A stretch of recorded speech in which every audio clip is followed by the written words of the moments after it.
My son sent me a box of handmade birthday chocolates. The next day he asked, "So, how are the chocolates?" I smiled and said, "I gave them to your wife and the kids, they love sweets." He went silent, then whispered, terrified, "Dad, you did what?" The phone rang at 8:04 a.m. on Sunday morning. I was sitting in my recliner in my small two-bedroom house in Athens, Georgia, reading the Sunday paper and drinking coffee. 70 years old, retired from the post office after 42 years. Quiet life, simple life. The phone display showed David's number. My son, my only child. "Morning, son," I answered. "Thanks again for those birthday chocolates. That was really thoughtful of you." "Dad," his voice was shaking, actually shaking like he'd been running. "The chocolates I sent you yesterday, did you eat them?" I smiled, taking another sip of coffee. The box had arrived Saturday afternoon via courier. Fancy Belgian chocolates in a gold box with a burgundy ribbon. Must have cost him $200 at least. Way too expensive for a postal worker's birthday. They looked too fancy for an old man like me. You know I prefer the cheap stuff from Walmart. I gave them to Jennifer and the grandkids when I stopped by last night. You know how much little Emma loves chocolate. Silence. Dead, horrible, suffocating silence. Then a scream. Not a yell, a scream. "You did what?" The sound hit me like a physical blow. Pure panic, pure terror. "I gave them to your family," I repeated slowly, my stomach starting to drop. "Why? David, what's wrong? Did they eat them?" His voice cracked. "Did Emma eat them? Did Max? Oh God, did they eat them? I don't know. I dropped the box off around 7 last night. Jennifer said she'd save them for after the kids finished dinner." "David, what's—" He hung up, just disconnected. No explanation, no goodbye. The dial tone buzzed in my ear. My hands started shaking. I set down my coffee cup. It rattled against the saucer. I'd raised this boy for 32 years. Changed his diapers when his mother left us when he was 3. Worked 2 jobs, the post office during the day, stocking shelves at Kroger at night, to put him through the University of Georgia. Watched him graduate. Walked him down the aisle when he married Jennifer 8 years ago. And something in that scream, something primal and desperate and terrified, told me everything I needed to know. Those chocolates weren't a gift. They were a weapon. I grabbed my car keys with shaking hands. Dropped them twice before I got them into the ignition of my 2012 Honda Civic. Drove to David's house on Pinewood Drive. 15-minute drive that I made in 8, running 2 red lights and a stop sign. Jennifer's white Toyota Camry was gone from the driveway. I called her cell. It rang 4 times. When she answered, she was crying. "Bill," she sobbed. "Bill, we're at Athens Regional Hospital. Emma and Max, they ate some of those chocolates you brought over. 3 pieces each before I realized something was wrong. Emma said they tasted weird, like metal, like pennies. The doctors are running tests." My blood turned to ice. Actually felt it freeze in my veins. "What kind of tests?" "Poison. They think the chocolates were poisoned." The word didn't make sense. Couldn't make sense. "Poison? Bill, I don't understand. Where did you get those chocolates? Who sent them?" I couldn't speak. Couldn't form words. Because if I said it out loud, if I told her that her husband, the father of her children, had sent poisoned chocolates to his own father, it would become real. "I'm coming," I finally managed. "I'm on my way." "Bill!" Her voice broke completely. "Where's David? He's not answering his phone. His office says he called in sick this morning. I need him here. The kids keep asking for their daddy." "I'll find him," I said. Just take care of the kids. I'll find David." I hung up, sat in my car in David's empty driveway, stared at the house. The nice house in a good neighborhood. The house with the 2-car garage and the fenced backyard and the swing set I'd helped David install 3 years ago. The house he'd paid for with money I didn't know he had. I'm Bill Morrison, born 1953, raised in Athens. Never made much money, never needed much, lived frugally, saved what I could. After 42 years at the post office, I had a decent pension, a paid-off house worth maybe $180,000, some savings, some stocks my brother had helped me buy. Total estate value, about $420,000. Not rich, but comfortable. More than enough for an old man living alone. David was my only heir. He'd get everything when I died. We talked about it once, maybe 2 years ago, after I'd had a health scare. Kidney stones. Thought it might be cancer. The lawyer, Michael Chen, good man, practiced estate law in Athens for 28 years, had drawn up the papers while I was in the hospital. David had been there, sitting in the chair next to my bed, asking questions, looking at the documents. He'd seen the numbers, $420,000. I drove to Carol's house, my ex-wife. We'd been divorced 29 years, but she still lived in the same little house on Baxter Street. Still hadn't remarried. Still babied David like he was 12 instead of 32. Her car was in the driveway. So was David's black Nissan Altima. I didn't knock, just walked in. The door was unlocked. Always was. David was sitting at the kitchen table, head in his hands, still in his pajamas. Sunday morning. Should have been at home with his family. He looked up when I walked in, saw me, went white as a sheet. We stared at each other for maybe 10 seconds. "Why?" I asked. He laughed. Actually laughed. High-pitched. Desperate. "Because I need the money now, Dad. Not when you finally die of old age in another decade." The words hit like a hammer. "Money? Your inheritance. $420,000. I saw the papers when you were in the hospital with those kidney stones. The lawyer left them on the table next to your bed." He stood up, and I could see it now. The desperation in his eyes. The wildness. "I'm drowning, Dad. I'm fucking drowning." Drowning in what? Gambling debts, online poker, sports betting. I've been doing it for 3 years. I'm down $500,000. killers, the loan sharks. These aren't the kind of guys who negotiate, Dad. They want their money. They've been to the house. They've threatened Jennifer. They've threatened the kids. My stomach dropped. You didn't tell me. You didn't ask. Ask for what? Your little nest egg? That wouldn't even make a dent. He was yelling now, pacing. I mortgaged the house without Jennifer knowing. Took out credit cards in her name. Borrowed from her parents. I'm out of options. So you tried to murder me. He stopped pacing, looked at me, and for a moment, just a moment, I saw something in his eyes. Shame, regret, then it was gone. It would have been quick, he shouted. Painless. You're 70 years old. What do you need 400 grand for? To sit in that shitty little house and watch TV?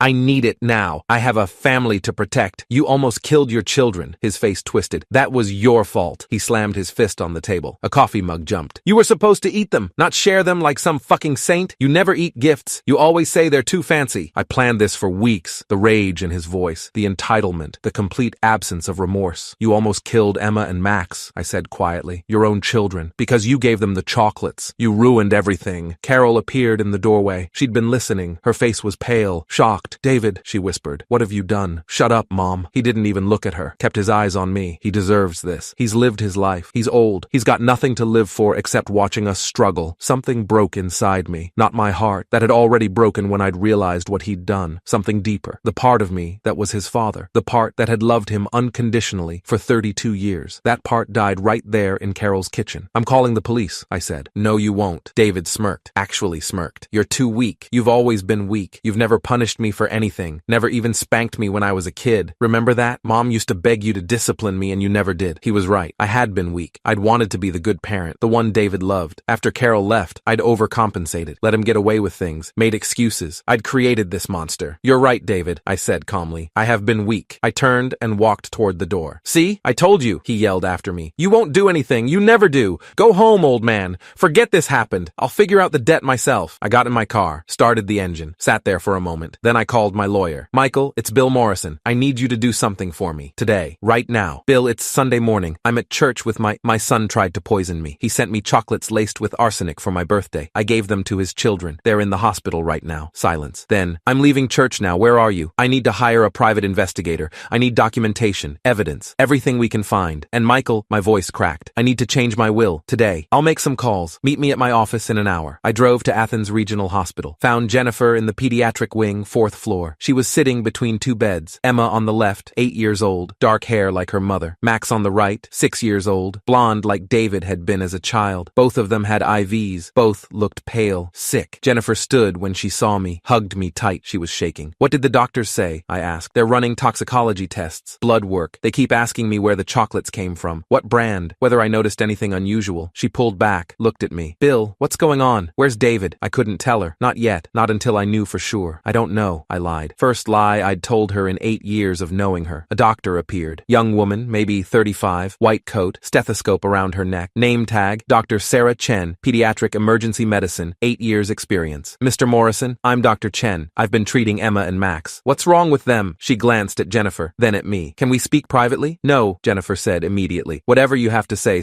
it in front of me. Dr. Chen nodded. The toxicology panel came back. Both children tested positive for arsenic trioxide, significant levels. We've started chelation therapy. That's a treatment that helps remove heavy metals from the bloodstream. They got here quickly enough that the prognosis is good. But what? My voice sounded hollow. The concentration in their system suggests a very high dosage in whatever they ingested. If they'd eaten more than 3 pieces each, if an adult had eaten a full serving, she paused, it would likely have been fatal. Jennifer made a sound, not quite a scream, something worse. Fatal, she repeated. Someone tried to kill them? The arsenic was in the chocolates, Dr. Chen said carefully. We had the hospital run tests on the remaining pieces from the box. Every single chocolate contains lethal levels of arsenic trioxide. This wasn't accidental contamination. This was deliberate. I sat down hard in one of the waiting room chairs. The police have been notified, Dr. Chen continued. They'll want to speak with you about where the chocolates came from. There will be an investigation. 2 detectives arrived 20 minutes later. Detective James Rodriguez, Athens Clark County Police, Major Crimes Unit, 16 years on the force. Detective Patricia Morrison, same unit, 12 years experience. They interviewed Jennifer first, in a private consultation room. She told them about the chocolates, how I'd brought them over last night, how the kids had eaten them before dinner because they couldn't wait. Then they interviewed me. Mr. Morrison, where did you obtain the chocolates? Detective Rodriguez asked. Notebook out, pen ready. My son sent them. For my birthday. They arrived yesterday via courier. Your son David Morrison, the children's father? Yes. And you gave them to his family? I don't like fancy chocolates. I thought they'd enjoy them more. Rodriguez and Morrison Morrison exchanged a look. Mr. Morrison, Morrison said carefully, are you aware that your son called you this morning? That he asked about the chocolates? My stomach dropped. How do you know that? We pulled phone records. Your son called you at 8:04 a.m. The call lasted 47 seconds. Then he immediately called his wife's cell phone 4 times. She didn't answer because she was already on her way to the hospital. What did your son say on that call? Rodriguez asked. I told them everything. The panic in David's voice, his terror when I said I'd given the chocolates away. Mr. Morrison, I need to ask you something directly. Rodriguez leaned forward. Do you believe your son sent you poisoned chocolates? The room went silent. Even the background hospital noises seemed to fade. Yes, I said. I believe he tried to kill me. Jennifer gasped from the doorway. We all turned. She'd been listening. No, she whispered. No, that's not possible. David wouldn't. I spoke with him this morning, I said. At his mother's house. He confessed. He has gambling debts. $500,000. He needs my inheritance. He said it would have been quick, painless, that I'm old and don't need the money. Jennifer collapsed into a chair, started sobbing, shoulders shaking, hands over her face. He almost killed his own children, I continued, my voice flat, empty. And his only concern was that I'd ruined his plan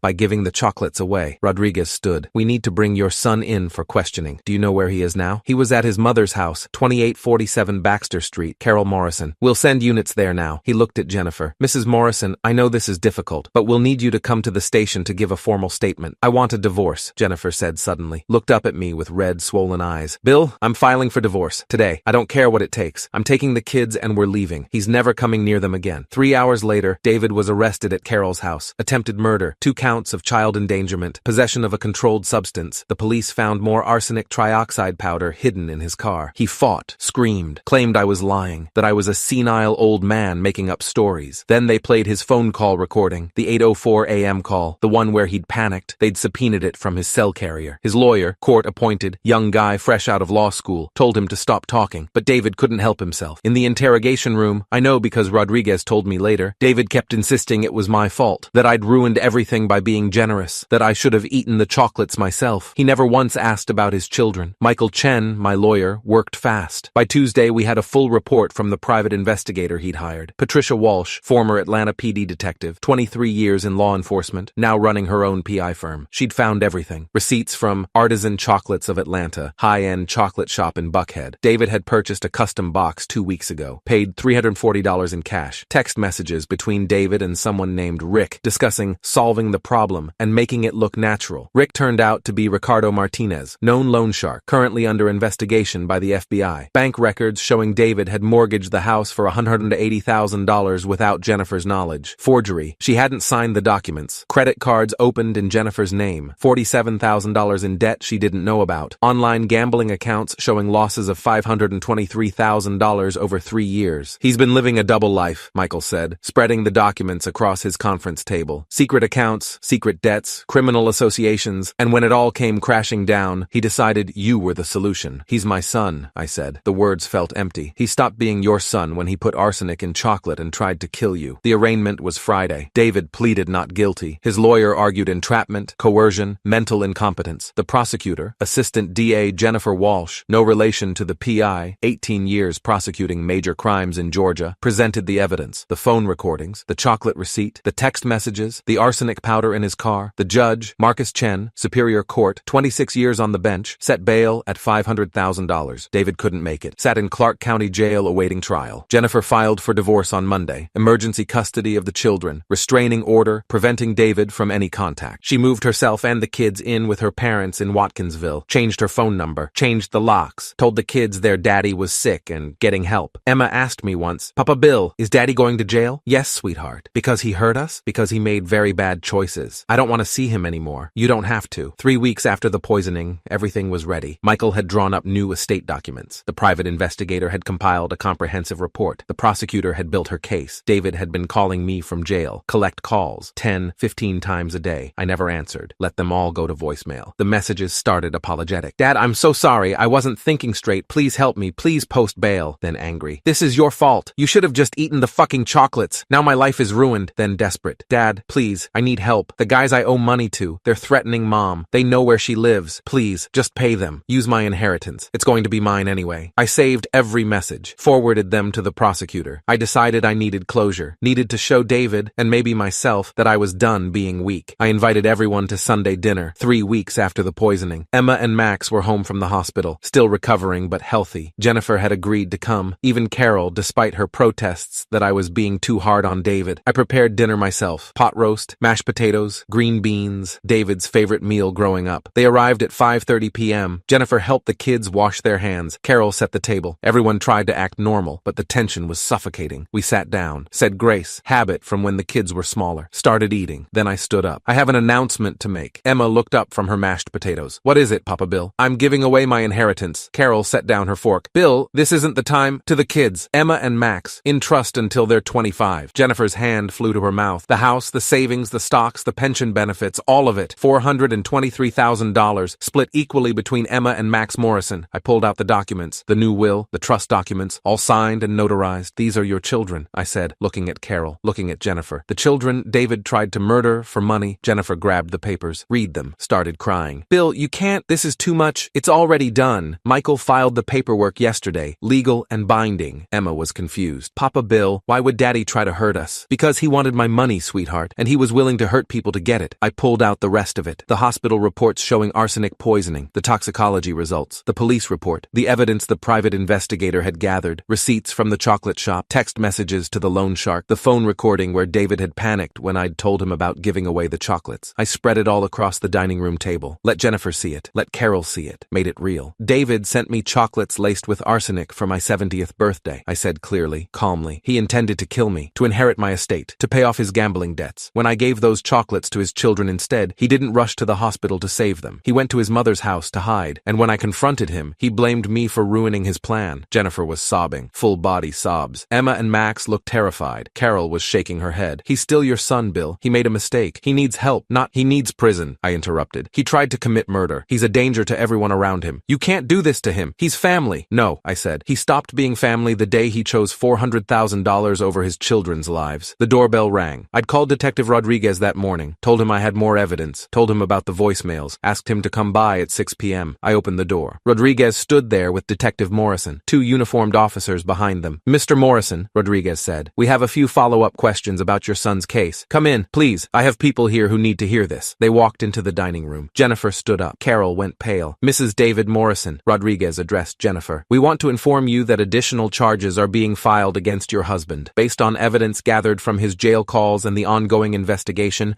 we're adding criminal conspiracy and witness tampering. He's been making calls to known associates trying to intimidate witnesses. He called me, Jennifer said quietly, 3 days ago, from jail. Told me if I testified against him, I'd regret it. I recorded it. We'll need that recording. She pulled out her phone, played it. David's voice, cold and threatening, telling his wife to remember what happens to rats, telling her the loan sharks knew where her parents lived. The children heard their father's voice. Max started crying. Emma hugged her mother. Based on this recording and the existing evidence, Rodriguez continued, the DA is prepared to seek the maximum sentence, 25 years for attempted murder, additional time for the child endangerment charges, the conspiracy, the witness tampering. Carol made a sound like she'd been hit. That's insane. You're destroying his life. Ma'am, your son destroyed his own life when he put poison in chocolate and sent it to his father, Rodriguez said firmly. Our investigation shows clear premeditation, clear intent, clear lack of remorse. The only reason we're not charging him with attempted murder of his own children is because he didn't know they'd eat the chocolates. But the child endangerment charges are serious enough. He turned to me. Mr. Morrison, the trial is set for 6 weeks from now. The prosecutor will need you to testify. Are you prepared to do that? Yes, I said. I'll testify. Even though he's your son, he stopped being my son the day he tried to kill me. 6 weeks later, the trial lasted 4 days. The prosecutor presented overwhelming evidence, the chocolate receipt, the arsenic powder in David's car, the text messages, the phone recordings, my testimony, Jennifer's testimony, the hospital records showing Emma and Max had been poisoned. David's lawyer tried to argue temporary insanity, tried to claim the gambling addiction had made him desperate, tried to paint him as a victim of predatory lenders. The jury didn't buy it, deliberated for 3 hours, guilty on all counts. The sentencing hearing was 2 weeks later. Judge Chen looked at David with pure disgust. Mr. Morrison, you attempted to murder your own father for money. When that plan failed,